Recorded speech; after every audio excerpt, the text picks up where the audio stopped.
சிந்தனை குடல் மாணவர்கள் அனைவருக்கும் வணக்கம். இன்றைக்கி நம்ம மூதறிஞர் ராஜாஜி அவர்களை பற்றி ப்ரீவியஸ் இயர் கொஸ்டின் அடிப்படையில் பார்த்துட்டு பழைய புக்கும் புது புக்கில் இருக்கிற டேட்டாவை வந்து பார்த்துடலாம். ஃபஸ்ட்டு கொஸ்டின் பாருங்கள். சரியான விடையை தேர்வு செய்க அப்படின்னு சொல்லி கொடுத்துருக்குறாங்க. சென்னை மாகாணத்தின் முதல் காங்கிரஸ் அமைச்சரவையை அமைத்தவர் யார் அப்படின்னு சொல்லி கேட்குறாங்க. அமைத்தவர் டேஸ் ஆவார் அப்படின்னு சொல்லி கேட்டிருக்கிறாங்க. யாருன்னா ராஜாஜி அவர்கள் தான். அடுத்து பாருங்கள், 1922ஆம் ஆண்டு கயா காங்கிரஸ் அமர்வின் அந்த சபைகளை ஒன்று சீர்படுத்துவது அல்லது முடித்து வைப்பது என்ற முன்மொழியை கீழ்வரும் தலைவர்களில் யார் எதிர்த்தது அப்படின்னு சொல்லி கேட்டிருக்கிறாங்க. என்ன அப்படின்னா 1922ஆம் ஆண்டு கயா காங்கிரஸ் அமர்வில் அப்போது சபைகளை சரிங்களா ஒற்றை மேற்கோள் குறி கொடுத்துருக்குறாங்க பாருங்கள். ஒன்று சீர்படுத்துவது அல்லது முடித்து வைப்பது என்ற முன்மொழிவை கீழ்வரும் தலைவர்களில் யார் எதிர்த்தது அப்படின்னா சி ராஜகோபாலாச்சாரியார் அவர்கள் தான். அதுக்கடுத்து பாருங்கள், ஆதிக்க இந்தியாவின் முதல் மற்றும் சென்னை மாகாணத்தைச் சேர்ந்த ஒரே கவர்னர் ஜெனரல் யார் அப்படின்னா ராஜகோபாலாச்சாரியார் அவர்கள் தான். அதுக்கடுத்து கீழே பாருங்கள், அதாவது மேற்கூறிய கூற்றுகளில் வந்து யாரை விவரிக்கிறது அப்படின்னா கூற்று 1 பாருங்கள், அவர் முதல் இந்திய கவர்னர் ஜெனரல். 2வது பாருங்கள், வங்காளத்தின் கவர்னராக பணியாற்றியவர். சென்னை மாகாணத்தின் முதலமைச்சராக 1937இல் ஆனவர். பார்த்தோம் அப்படின்னா யாருன்னா ராஜாஜி அவர்கள் தான். அதுக்கடுத்து கன்யூனிஸாக அந்த ப்ரீவியஸ் இயர் கொஸ்டினை பார்க்கலாம். பாருங்கள், தமிழ்நாட்டில் ராஜாஜி உப்பு சத்தியாகிரகத்தை அதாவது என்னைக்கு தொடங்கினார் அப்படின்னு சொல்லி கேட்குறாங்க. ஏப்ரல் 13, 1930. தமிழ்நாட்டில் ராஜாஜி உப்பு சத்தியாகிரகத்தை என்று தொடங்கினார் அப்படின்னா ஏப்ரல் 13, 1930. தமிழ்நாட்டின் எந்த முதலமைச்சருக்கு 1954ஆம் ஆண்டு பாரத ரத்னா விருது வழங்கப்பட்டது அப்படின்னா ராஜாஜி அவர்களுக்கு தான். அதுக்கடுத்து பாருங்கள், பலமுள்ள காங்கிரஸ்வாதிகளில் 1937 முதல் 1939ஆம் ஆண்டு வரை மெட்ராஸின் முதல் அமைச்சரவையின் முதலமைச்சர் யார் அப்படின்னா சி ராஜாஜி அவர்கள் தான். சுதந்திர கட்சியை தோற்றுவித்தவர் யார் அப்படின்னா அதாவது சுதந்திரா கட்சியை தோற்றுவித்தவர் அப்படின்னா சுதந்திர கட்சிக்கும் இருக்குது. இதில் சுதந்திரா கட்சியை தோற்றுவித்தவர் யார் அப்படின்னா ராஜாஜி தான். இந்த டேட்டா ஃபுல்லாக ஓல்டு 10th புக்கில் இருக்குது. அதை நம்ம அப்படி கண்டினியூஸாக பார்த்து விட்டுடலாம். அதுக்கடுத்து பாருங்கள், கீழ்கண்ட கூற்றுகளில் அந்த ருக்மணி லட்சுமிபதி அவங்க தான் வந்து அந்த உப்பு சத்தியாகிரகத்தில் கலந்து கொண்டதுக்காக அந்த அவதாரம் கட்டப்பட்ட பெண்மணி. அவங்க வந்து பார்த்தோம் அப்படின்னா அவங்கள பற்றி ஒரு கூற்று தான். ஏன்னா அவங்க காங்கிரஸ்லேயும் இவருக்கு கீழே ஒர்க் பண்ணியிருக்கிறாங்க. பாருங்கள், இவர் வேதாரண்ய உப்பு சத்தியாகிரகத்தில் கலந்து கொண்டார். இவர் சட்ட மறுப்பு போராட்டத்தில் கலந்து கொண்டார். இவர் ராஜாஜியின் மந்திர சபையில் துணை சபாநாயகர். இதுதான் சரிங்களா. இதுதான் வந்து இவங்கள பற்றி நம்ம பார்த்தது. ஏன்னாப்பா நம்ம ராஜாஜியை பற்றி பார்க்குறோம். அவங்கள பற்றி அப்போது ராஜாஜியோட மந்திரி சபையினோட துணை சபாநாயகராக இருந்தவங்க யார் அப்படின்னா ருக்மணி லட்சுமிபதி. ஓகேங்களா. இந்த இதில் பார்த்தோம் அப்படின்னா இவர் 1926 பாரிஸில் நடைபெற்ற அகில உலக பெண்கள் வாக்குரிமை ஒன்றிய மாநாட்டில் கலந்து கொண்டார். இதில் எல்லாமே வந்து சரியாக தான் இருக்குது சரிங்களா. இதில் இவங்களை எதுக்கு இப்போ பார்த்தோம் அப்படின்னா ராஜாஜியோட மந்திர சபையினோட துணை சபாநாயகராக இருந்தவங்க யார் அப்படின்னா ருக்மணி லட்சுமிபதி அம்மையார் அவங்க.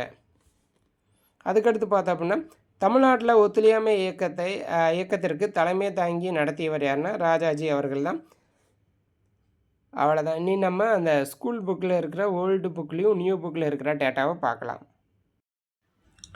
பாருங்கள், இது பழைய 10th புக்கு. சி ராஜகோபாலாச்சாரி.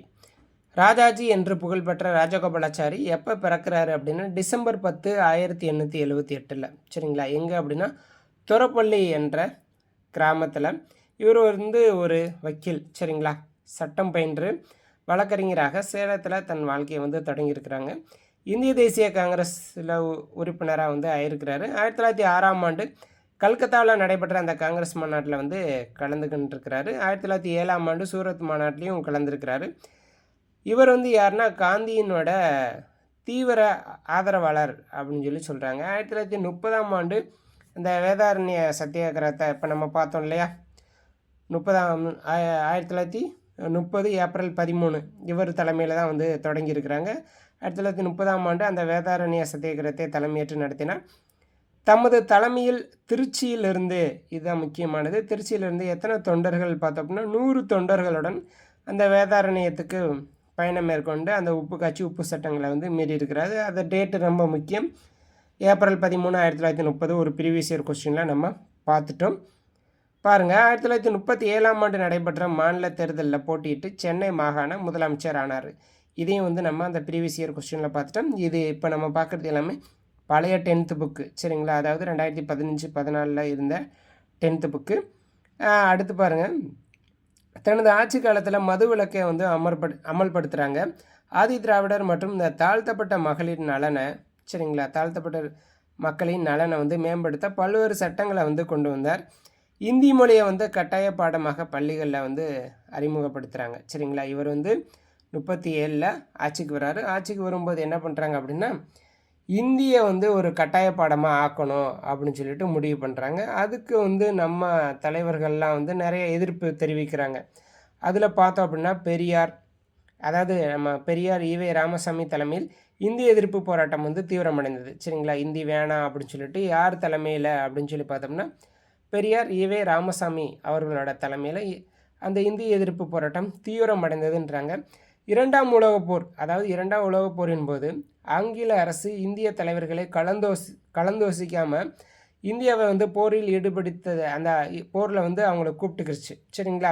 அந்த ஈடுபடுத்ததை வந்து கண்டித்து 1939ஆம் ஆண்டு தனது முதலமைச்சர் பதவியை ராஜினாமா செஞ்சார், சரிங்களா? ஒன்றும் இல்லை, 37ல் வந்து ராஜாஜி அவர்கள் வந்து ஆட்சிக்கு வராங்க.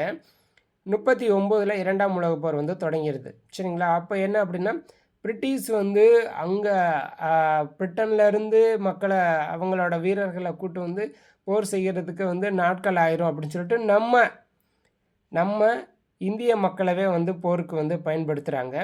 அப்போது என்ன அப்படின்னா, அப்போ இங்கே ஒவ்வொரு மாநிலத்துலேயும் ஒவ்வொரு முதலமைச்சர் இருக்கிறாங்க. அப்போ அவங்கள்ட்டலாம் கேட்காம, ஏன்னா ஆட்சி பண்ணுறது அவங்கனால எல்லா மக்களையும் வந்து போரில் வந்து ஈடுபடுத்த ஆரம்பிச்சிட்டாங்க. அப்போ நம்மளுக்கு ஒருத்தவங்க இங்கே நம்ம முதலமைச்சராக இருக்கோம், நம்ம மேலே மரியாதை இல்லாமல் பண்ணுறாங்க அப்படின்ட்டு இவர் பதவியை ராஜினாமா பண்ணுறாரு, ஓகேங்களா? அதுக்கடுத்து பார்த்தோம்னா சுதந்திர இந்தியாவின் முதல் இந்திய கவர்னர் ஜெனரலாக பொறுப்பேற்றவர், அது நம்ம பார்த்துட்டோம். மீண்டும் தமிழக முதலமைச்சராக எப்போனா 1952ல் வந்து பதவியேற்றார். பதவியேற்கும்போது என்ன பண்ணுறாங்க அப்படின்னா, இந்த குலக்கல்வி திட்டத்தை தமிழகத்தில் வந்து அறிமுகப்படுத்துகிறாங்க. அப்போ இதற்கும் வந்து நம்ம பெருந்தலைவர் காமராஜர் மற்றும் பெரியார் அவர்கள் வந்து பயங்கரமாக எதிர்ப்பு தெரிவிக்கிறாங்க. ராஜாஜி தனது முதலமைச்சர் பதவியை 1954ஆம் ஆண்டு ராஜினாமா செய்கிறாரு. பின்னர் காங்கிரஸிலிருந்து வெளியேறாரு. சுதந்திர கட்சியை வந்து தோற்றுவித்தார், சரிங்களா? நம்ம ஒரு ப்ரீவியஸ் இயர் கொஸ்டினில் பார்த்தோம்ல, அந்த கட்சியை தோற்றுவித்திருக்கிறாரு. அதாவது இளம் இந்தியா ஒரு பத்திரிக்கையும் வந்து நடத்தியிருக்கிறாரு.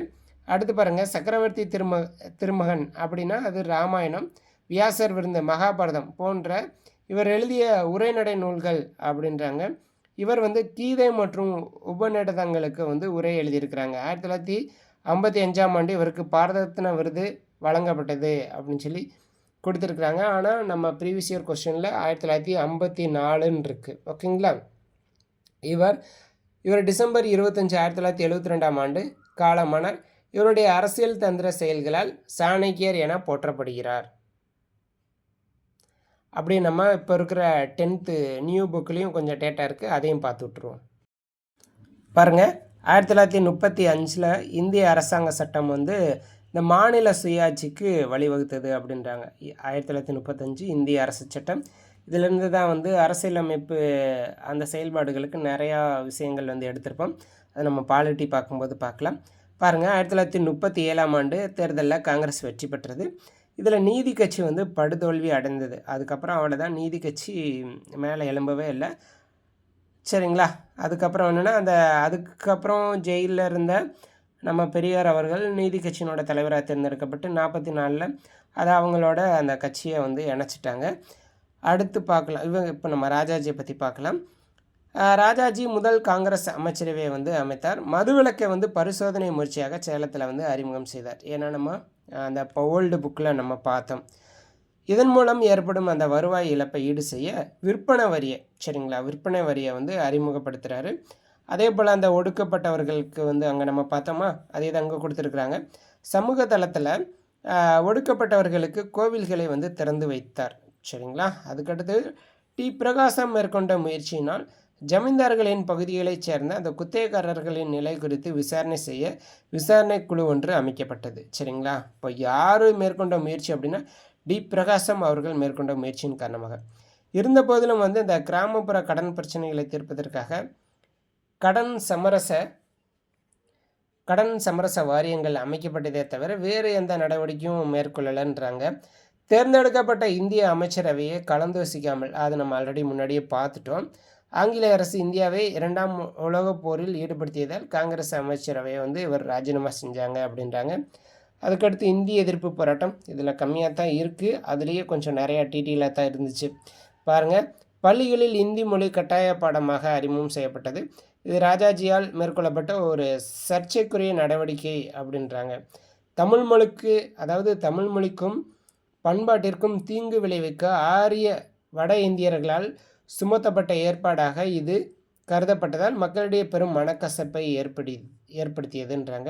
இதற்கு எதிராக ஈவேரா மிகப்பெரிய பரப்புரை மேற்கொண்டார். அவர் இந்திய எதிர்ப்பு மாநாடு ஒன்றை சேலத்தில் நடத்தினார். ஓகேங்களா, இது நம்ம முக்கியமாக பார்த்துக்கலாம்.